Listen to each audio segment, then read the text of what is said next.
Fear of vulnerability and 5 ways to transcend it. Vulnerability, a word that makes most of us flinch, even if we don't admit it. We're told it's brave. We're told it's necessary. We're told it builds connection. And yet, when the moment comes to speak up, to soften, to be seen, something inside resists. It tightens, it whispers, "Don't.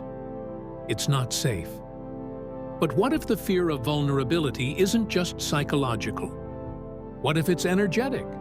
What if it's not about weakness, but about distorted importance and old survival patterns fighting to stay relevant?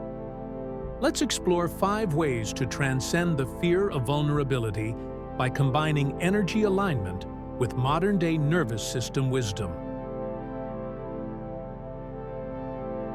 1. Fear of vulnerability is often fear of losing control. In energy alignment, anything you place on a pedestal, anything you make too important, creates excess potential. That imbalance invites correction, tension, disruption. Vulnerability often feels terrifying because we've made control or being strong too important.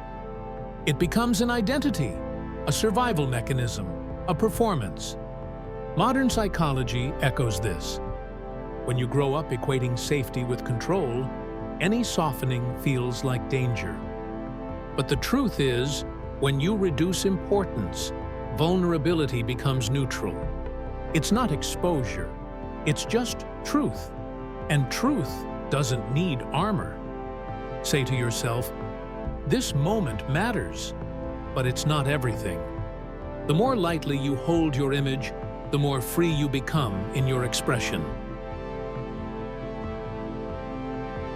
2. You're entangled in an image of perfection. Energetic structures, those collective thought structures, pull you into roles, rules, and rigid behaviors. In vulnerability, the balancing force might whisper, "You need to be polished. You need to appear evolved. You can't let them see your doubt." In modern language, this is perfectionism and social conditioning, the fear of being unmasked. To transcend it, you don't need to prove anything. You simply stop resisting the swing. You step aside. You observe the voice. You don't feed it. Let yourself be human in front of other humans. The construct loses power the moment you choose authenticity over image. 3. Your nervous system remembers what your mind doesn't. Energetic alignment says you shift to the reality you resonate with.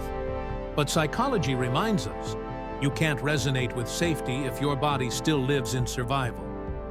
For many, vulnerability feels unsafe not because of the moment itself, but because the body stores memories of being shamed, abandoned, or dismissed.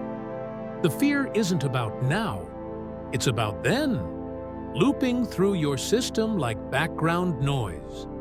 To shift, you don't force your way into vulnerability. You co-regulate with your breath. You anchor into now. You build safety gently, in real time. Vulnerability without nervous system support is self-abandonment. But vulnerability with awareness becomes self-trust. 4. You confuse surrender with weakness. In the energy alignment model, outer intention is the field moving through you, not against you. It's not passive, it's participation without control.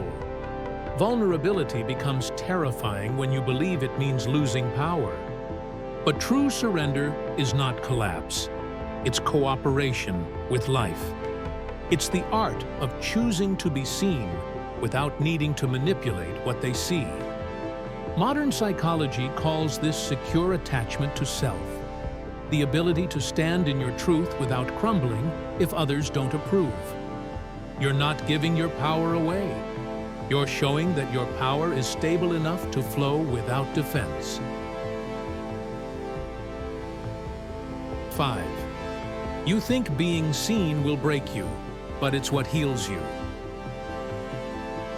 Energy alignment says reality reflects what you radiate.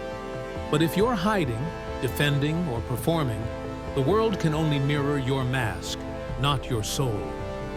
Psychology calls this protective self-construction, a strategy built to prevent rejection, but one that also prevents intimacy.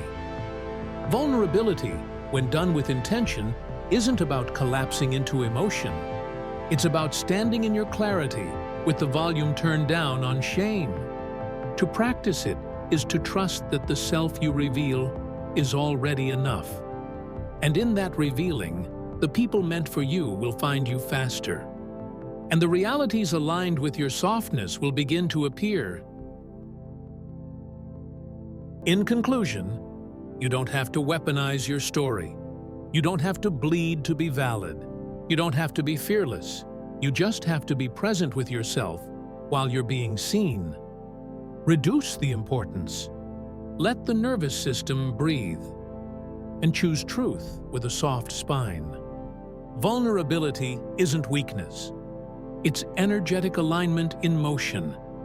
And in that space, you're not broken. You're real. And that's what frees you. Comment how vulnerability shows up in your daily life and how you navigate that for others to take note.